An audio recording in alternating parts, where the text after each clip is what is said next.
Toledo, encrucijada de culturas.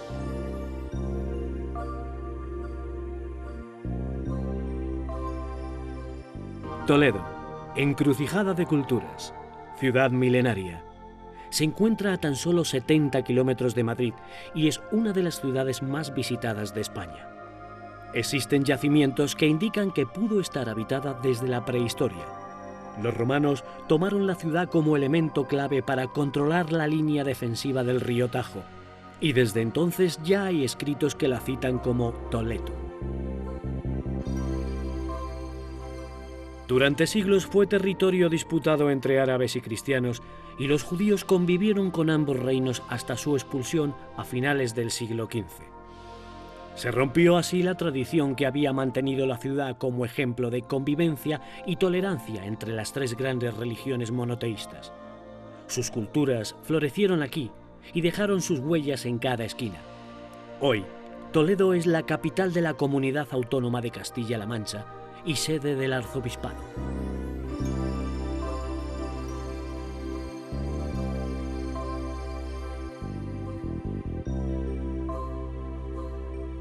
Toledo se levanta sobre un cerro en el que las casas se apiñan hasta su cima.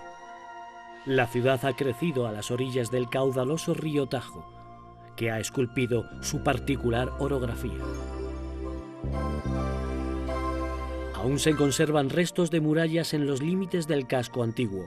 Así se pueden ver las huellas del pasado militar de la ciudad, 1000 veces pretendida por unos y otros durante la Edad Media.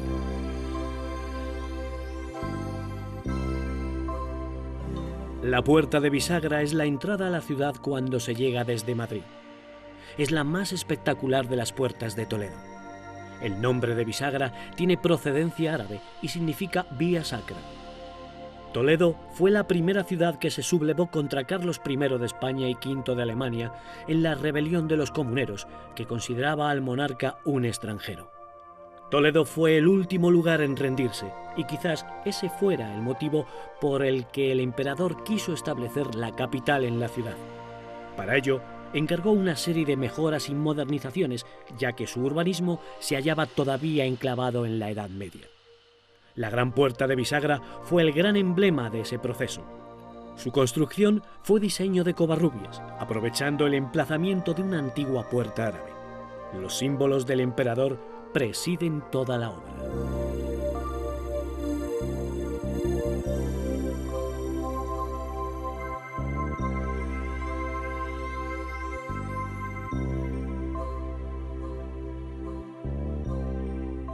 Tras la fachada principal se encuentra el patio de armas.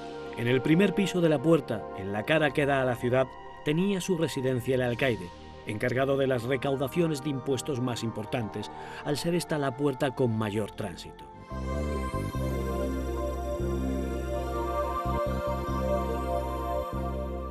En ambas caras de la puerta se pueden observar el águila bicéfala, escudo de Carlos I.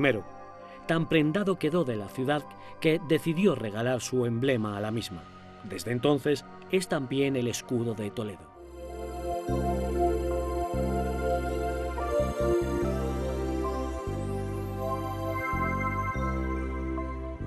A pocos metros se encuentra la Puerta Antigua de Bisagra o de Alfonso VI, que se construyó para celebrar el paso de la ciudad a manos cristianas en el siglo XI.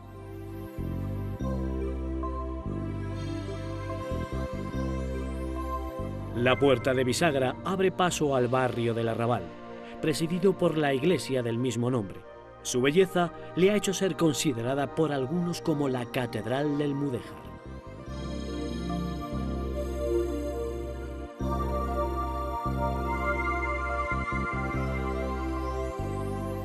Su torre exenta recuerda a un minarete árabe desde el que se llamaba a la oración del Islam, y quizá lo fuera antes de ser convertida al cristianismo. La iglesia de Santiago del Arrabal es una de las mejores muestras de cómo las influencias cristianas y árabes se diluyen en una sola obra final.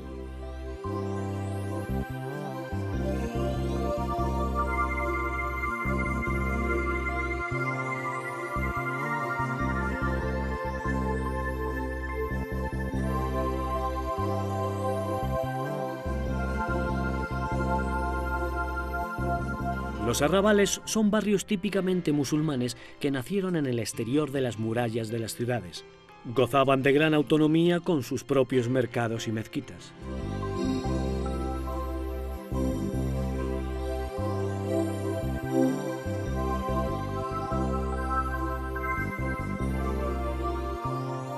Ejemplo de ello es la mezquita del Cristo de la Luz, que se levantó para dar servicio religioso a los fieles que vivían en el arrabal.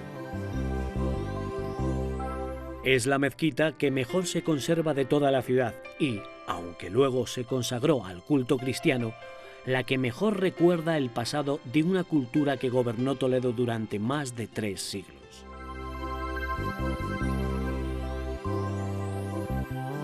La construcción sigue el estilo califal, pero sus capiteles son de origen visigótico.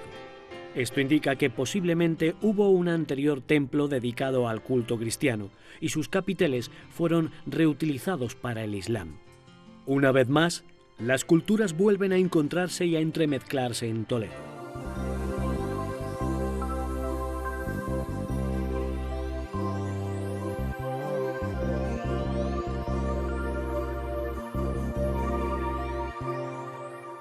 El barrio del Arrabal concluye en la plaza del Zocodover, el lugar más animado de la ciudad. En la época árabe se utilizaba ya esta explanada como lugar de comercio. Su nombre, Zocodover, significa precisamente mercado de las bestias. Hoy es el centro económico y social de Toledo, donde se cruzan turistas, caminantes, coches, tiendas y restaurantes. Una clara vocación comercial que arrastra desde lejos, pues durante siglos los artesanos tenían en los soportales sus viviendas.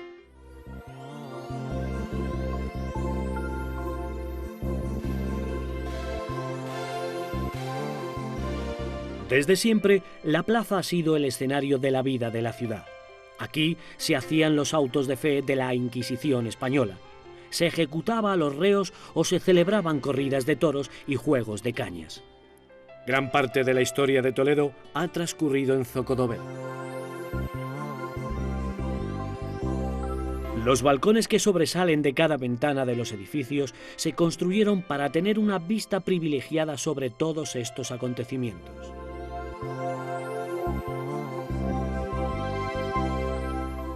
Zocodover es un buen lugar para descansar tomando un café en una de sus terrazas y disfrutar del trasiego de gentes que vienen y van.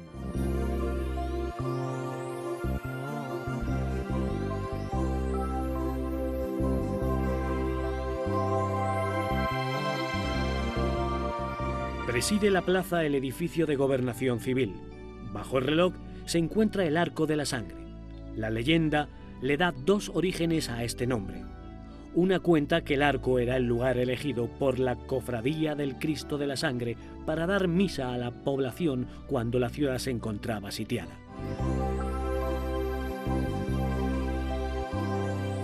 La otra leyenda cuenta que en la Guerra de la Independencia contra los franceses, en el siglo XIX, por aquí bajaban ríos de sangre.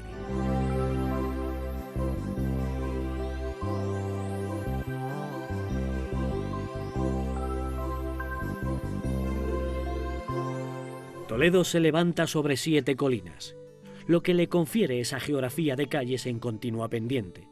Sobre la colina mayor, en el punto más alto de toda la ciudad, se levanta imponente el Alcázar.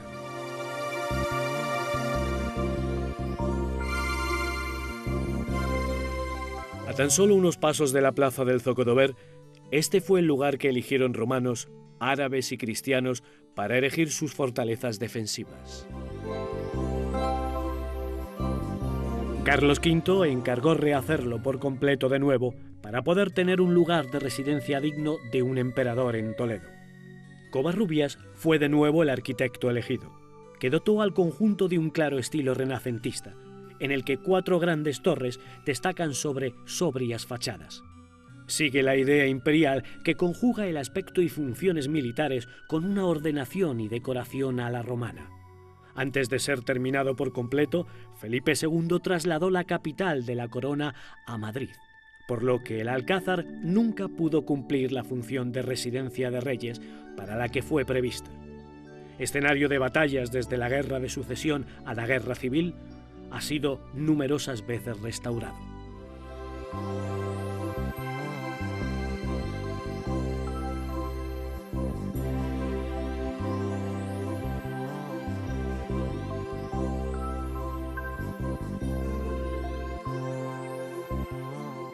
En su interior, el patio conserva toda su vistosidad. Lo forman 2 galerías de arcos de medio punto. Sobre los arcos, el escudo de la ciudad, el mismo del propio emperador, se repite constantemente como ornamento.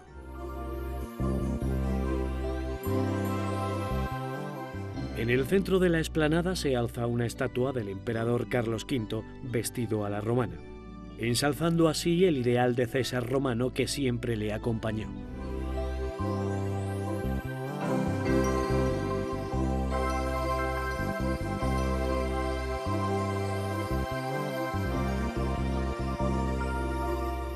El Alcázar ha sido pasto de las llamas en varias ocasiones. En el año 1710 sufrió el primer incendio. Un siglo más tarde, las tropas francesas volvieron a incendiarlo y tras su reconstrucción se incendió por tercera vez.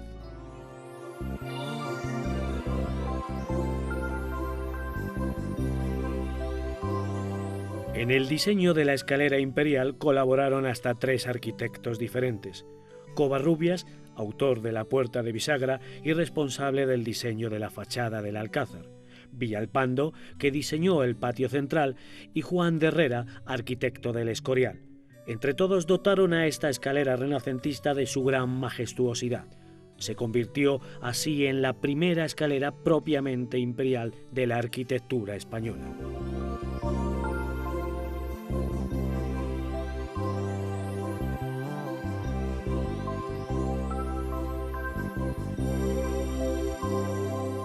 La escalera fue prácticamente destruida tras los intensos bombardeos que sufrió el Alcázar durante la Guerra Civil Española. Tuvo que ser reconstruida copiando fielmente a la original, recuperando así su antiguo esplendor.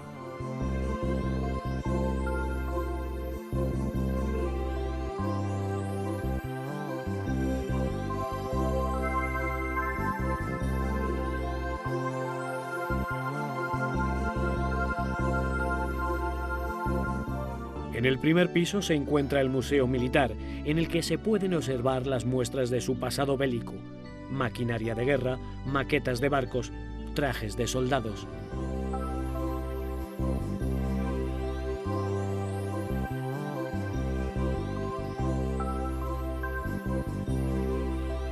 En el futuro, el Alcázar albergará el Gran Museo Militar del Ejército de Tierra, que trasladará su sede desde Madrid.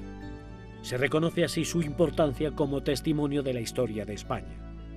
El museo hará un recorrido histórico a través de los acontecimientos bélicos que configuraron el país tal y como lo conocemos hoy.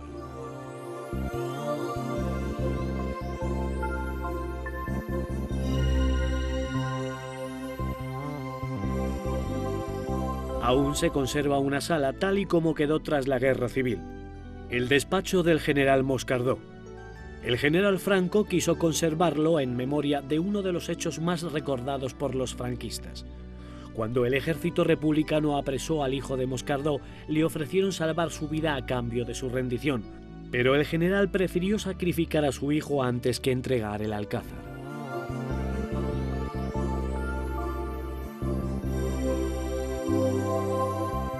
En una pequeña urna se guarda el teléfono original desde el que recibió la llamada, testimonio de una España enfrentada en una guerra que costó miles de vidas.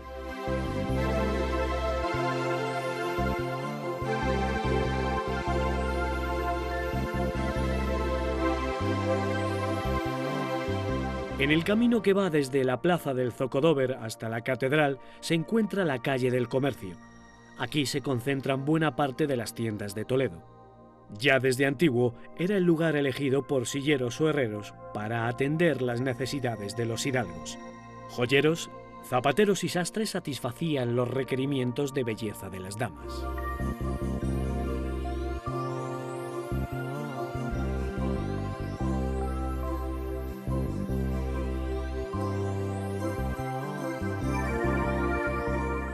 Hoy tienen un lugar privilegiado los establecimientos de artesanía, aunque todo el casco antiguo está salpicado de ellos. Se venden desde cerámicas hasta armaduras, pero son sin duda los trabajos de damasquinado y las espadas las grandes estrellas.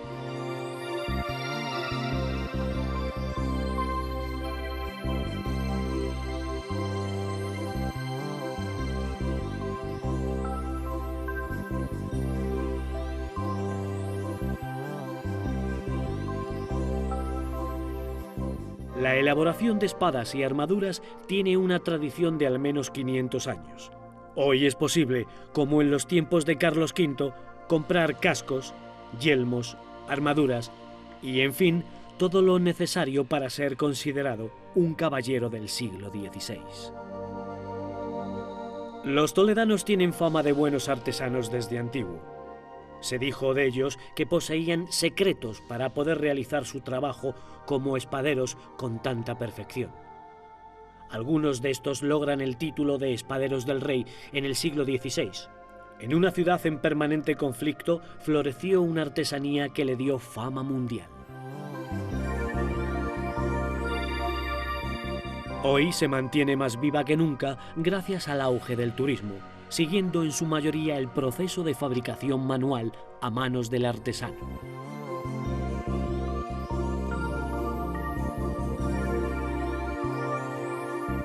Su perfección en el acabado de las espadas se puede ver en estas empuñaduras. Cada detalle es esculpido con el mayor cuidado. Hasta los artesanos de Toledo han llegado los estilos de todas las partes del mundo y es posible encontrar auténticas réplicas de las espadas del siglo XVI hasta katanas japonesas. También, como no, las leyendas han calado hondo en la imaginación de los artistas que han dado forma a la mítica Excalibur del rey Arturo, la tizona del Cid e incluso las armas de los héroes de ficción. Todo tipo de espadas imaginables se pueden encontrar en las tiendas de Toledo.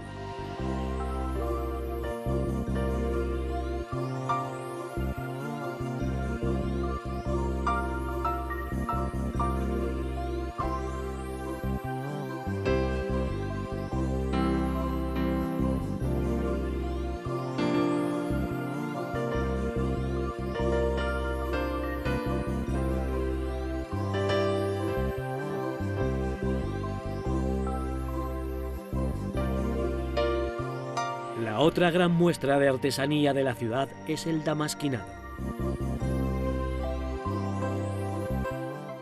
Esta técnica consiste en incrustar hilo de oro en otro soporte menos noble, como hierro, cobre o bronce.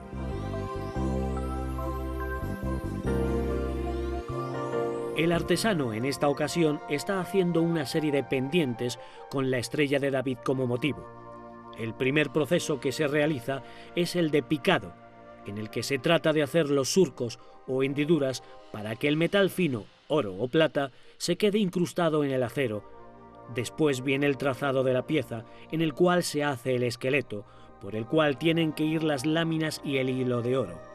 Ahora, Luis, el artesano, está procediendo a la incrustación del hilo o lámina de oro. Utiliza para ello una pequeña varilla de hierro que sirve para fijar el oro a los surcos. A este punzón se le conoce como mate.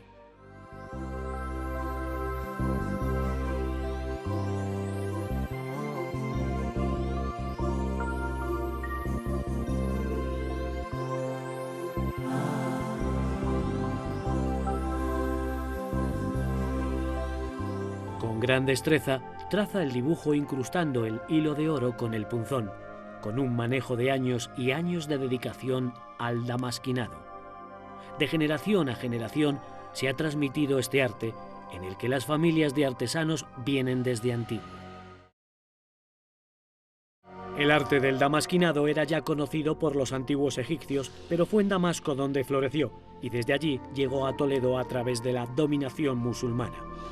Cuando las formas están dibujadas sobre el soporte, el artesano utiliza entonces un pequeño martillo para fijar el hilo de oro.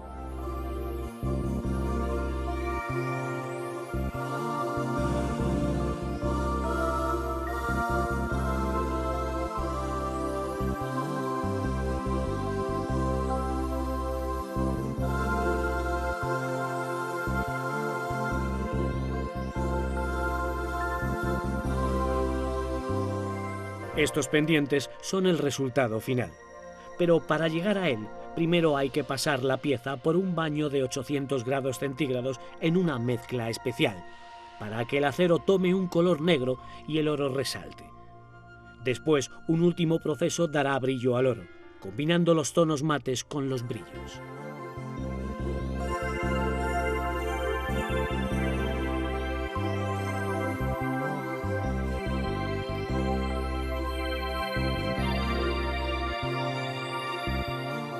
El damasquinado es común sobre platos, jarras, pequeños baúles y sobre otros muchos soportes.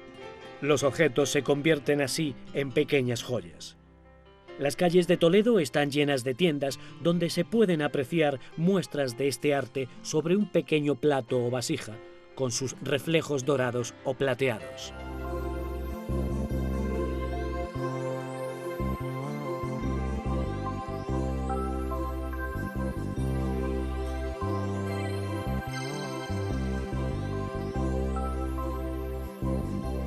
Este comercio, la Casa Martín, en la que cualquiera puede ver trabajar a Luis, su artesano, lleva abierta desde 1930.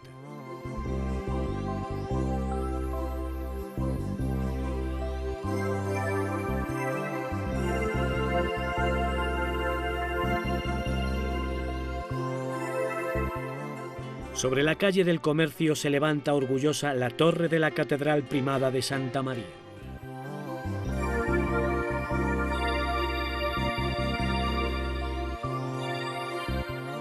Esta joya del gótico ocupa el segundo lugar más alto de la ciudad después del Alcázar. Ambos son la primera imagen que el visitante recibe desde la lejanía. Nació como templo visigodo para ser absorbida por la mezquita mayor cuando la ciudad pasó a manos musulmanas. Cuando Alfonso VI conquistó la ciudad para Castilla en el siglo XI, firmó un tratado con los islámicos en el que prometía conservar su uso como mezquita. Solo un año después el trato fue roto y se comenzó con el culto cristiano. Cuando los mahometanos escucharon sonar la campana en su minarete, provocaron revueltas por toda la ciudad.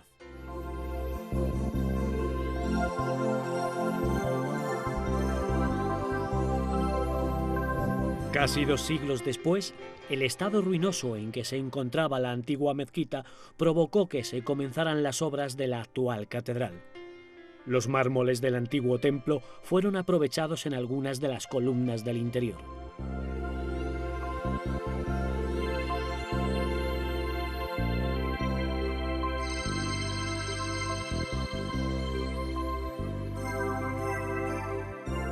La iglesia tiene planta de cruz latina con 5 naves laterales y su fachada es una maravilla con puertas como la de los leones.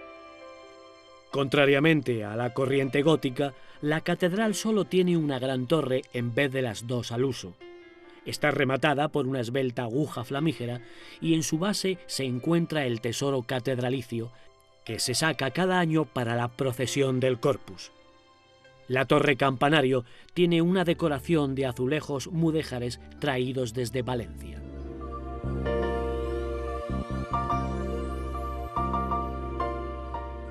Desde la expulsión de árabes y judíos, Toledo vivió bajo el fuerte influjo del arzobispado, que aún hoy se mantiene en la ciudad.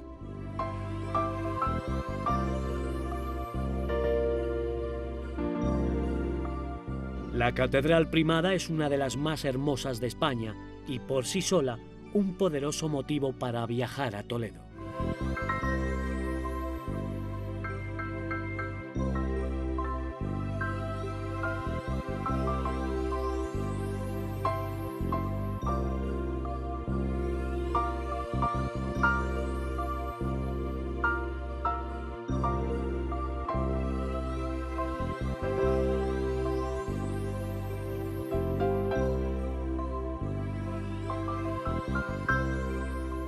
Desde la catedral se llega a la calle de Santo Tomé, que marca el inicio del barrio de la Judería. Es un enratijado de calles estrechas con marcadas cuestas, un hermoso lugar donde perderse y dejar volver la imaginación hasta siglos pasados. Los judíos convivieron durante siglos con árabes y cristianos sin ser nunca el pueblo dominador. Vivieron épocas tranquilas y prósperas y otras en las que fueron perseguidos. Se dice que fueron ellos quienes entregaron la ciudad a los árabes porque vivían mejor con su cultura, más permisiva con otras religiones que bajo el cristianismo. Esto nunca fue olvidado por los católicos después de la Reconquista, quedando un rencor que no se calmó hasta que los reyes católicos ordenaron su expulsión en 1492. Los judíos eran envidiados por su riqueza, por ser los poseedores de la llave de la salud, pues la fama de sus médicos era conocida en toda Europa, y por la belleza de sus mujeres que, entre otros, hicieron perder la cabeza a Alfonso VIII.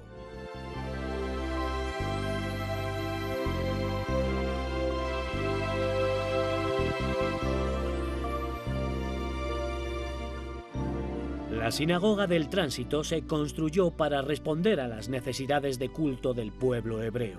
Su benefactor fue Samuel Leví, tesorero de Pedro I de Castilla. Es la mayor sinagoga de España y en su interior se puede visitar el Museo Sefardí.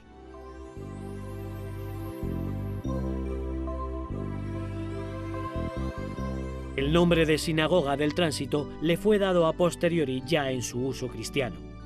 Proviene de un cuadro del maestro Correa que albergaba en su interior y que representaba el tránsito de la Virgen. Su verdadero nombre era el de Samuel ha-Leví, en honor de su impulsor.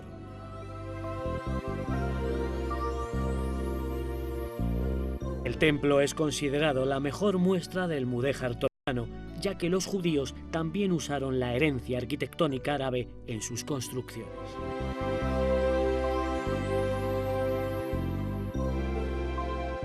La iglesia de Santo Tomé se encuentra al final de la calle del mismo nombre y alberga la obra cumbre del Greco, el entierro del conde Orgaz. El lienzo se realizó por encargo del párroco de Santo Tomé, deseoso de perpetuar la memoria del conde Orgaz, promotor de la iglesia. Destacan en estas dos partes muy diferenciadas, en primer lugar, la parte inferior, donde el cuerpo sin vida del señor de Orgaz es sostenido por dos santos, San Esteban y San Agustín, cuyo vestuario rico en color, adornos y detalles contrasta con el riguroso luto del cortejo fúnebre. Entre ellos se puede distinguir el autorretrato del propio pintor.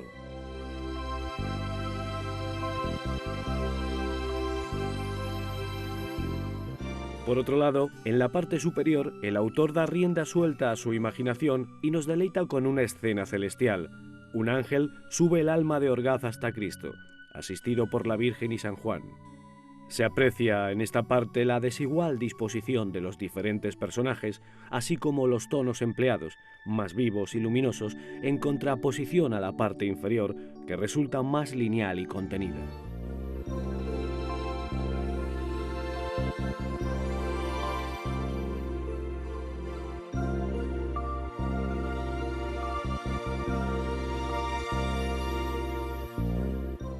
Detrás de la iglesia de Santo Tomé se encuentra la casa museo de El Greco. Aunque en realidad el pintor nunca vivió exactamente aquí, dentro se puede contemplar una buena colección de sus obras, así como una recreación de una típica casa de la época. El verdadero hogar del Greco se encuentra desaparecido. Se sabe que estaba en la zona que hoy ocupa el Paseo del Tránsito.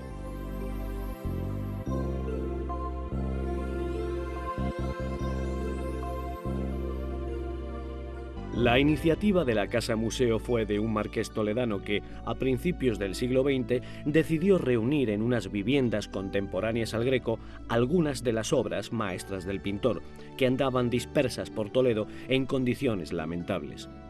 Así fueron conservadas y cuidadas para su contemplación.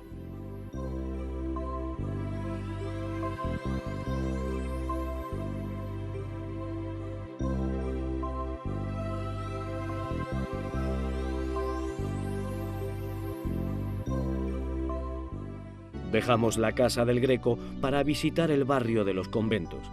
La zona estaba poblada por la aristocracia islámica y cuando huyeron tras la conquista cristiana, sus casas fueron ocupadas por nobles castellanos y órdenes religiosas. Cuando la capital se trasladó a Madrid, la nobleza vendió sus propiedades a los conventos. Muchos de ellos aún siguen en activo.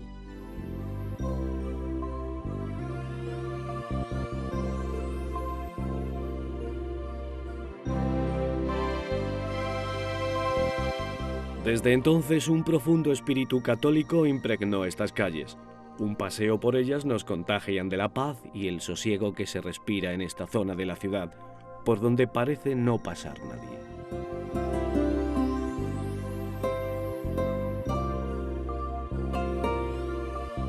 Junto al convento de San Pedro Mártir se encuentra la iglesia de San Román.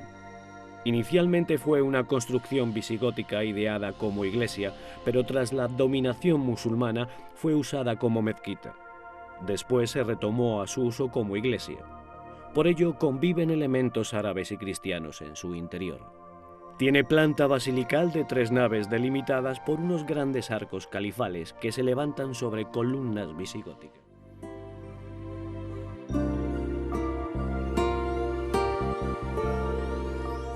Actualmente alberga el Museo de los Concilios y de la Cultura Visigótica, con restos de columnas, lápidas y otros conservados en la iglesia.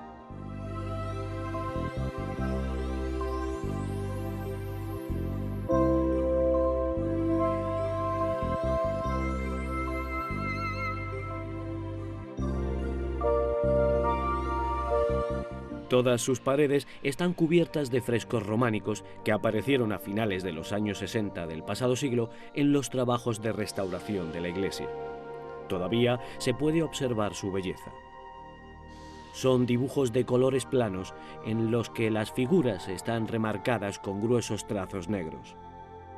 Figuran decoraciones geométricas o vegetales y representaciones de santos y profetas.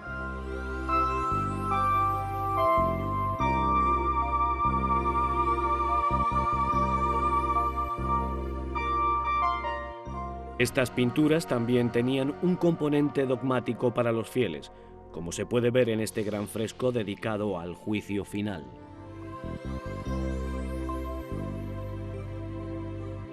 Los muertos se levantan de sus tumbas al sonido de la trompeta del ángel en día de la resurrección de los cuerpos.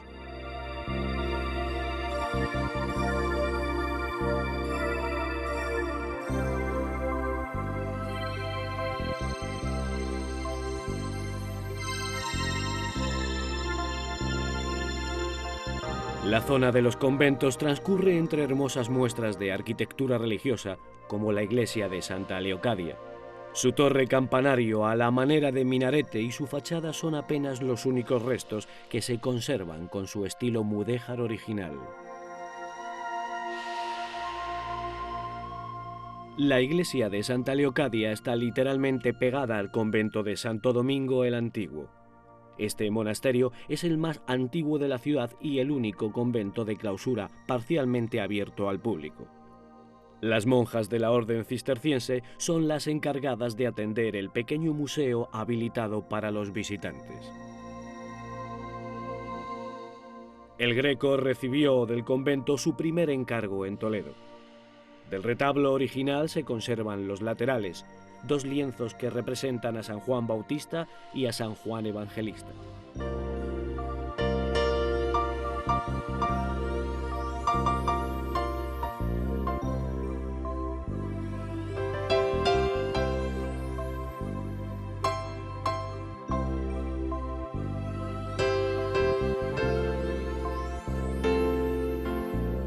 En el crucero se encuentra otro lienzo original del Greco representando la resurrección de Cristo, imagen de grandes contrastes, en el que se diferencian de nuevo el mundo celestial y el mundo terrenal.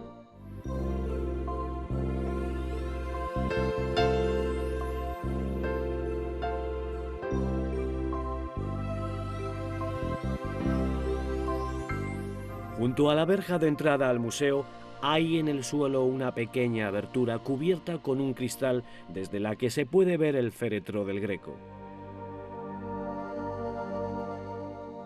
La austeridad con la que vivió en vida se refleja también en el sobrio ataúd. El pintor quiso que fuera precisamente aquí donde recibió su primer encargo, donde descansaran sus restos.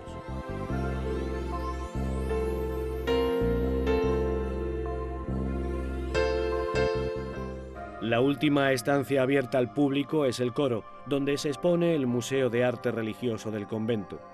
En esta pequeña sala se pueden ver las obras de arte que a lo largo de los siglos ha ido acumulando el convento a base de adquisiciones y donaciones. Por ser el convento más antiguo de Toledo, son muchos los objetos que hay aquí reunidos. Su archivo es de los más ricos de la ciudad e incluye el testamento de Pedro I de Castilla.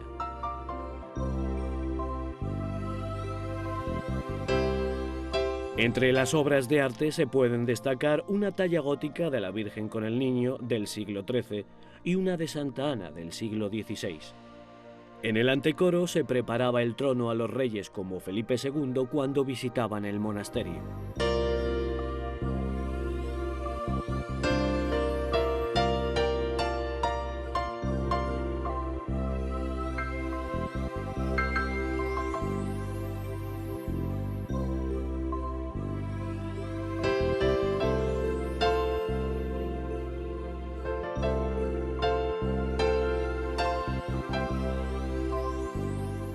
A la salida del casco antiguo, el río Tajo nos recibe en su rodeo a Toledo.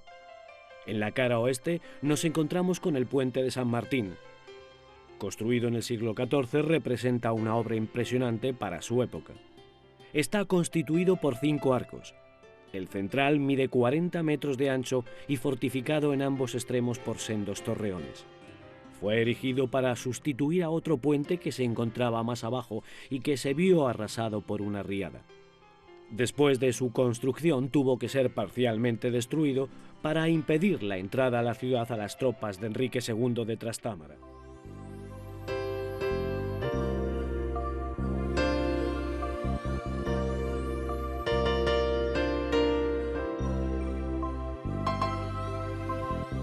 Este puente también fue objeto de leyenda. Cuentan que días antes de su inauguración, el alarife o maestro de obras confesó a su esposa sus dudas sobre la solidez y consistencia de la construcción. Esa misma noche, la mujer prendió fuego al armazón de madera que sostenía el puente para salvaguardar el honor de su esposo. Una vez destruido, tuvo que ser reconstruido nuevamente. La leyenda conoció a la mujer como la esposa del alarife.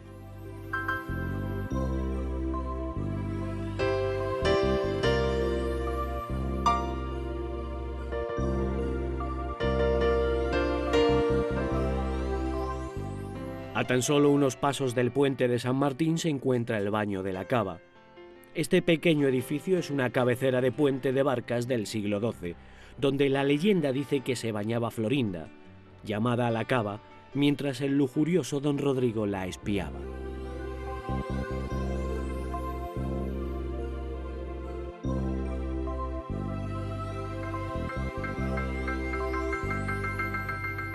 Al este, el Tajo es salvado por el puente de Alcántara, inicialmente levantado por los romanos y que fue reconstruido por los musulmanes.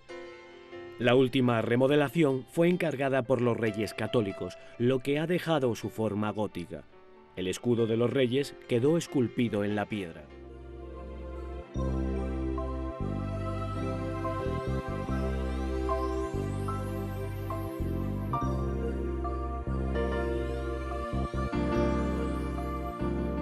En el siglo XX perdió su importancia como paso principal para entrar a la ciudad en favor del Puente Nuevo. Así, el puente de Alcántara cerró su paso al tráfico rodado, permaneciendo solo su uso peatonal. Así, alejado del ruido de los coches, ha quedado como un testimonio más de ese pasado glorioso de Toledo. Uno más de tantos edificios que vieron el recorrer de las civilizaciones. Terminamos así nuestro recorrido por Toledo, aun con la sensación en la retina de haber encontrado una ciudad testigo de luchas y batallas a lo largo de la historia, pero una ciudad también encrucijada y ejemplo de convivencia entre culturas milenarias.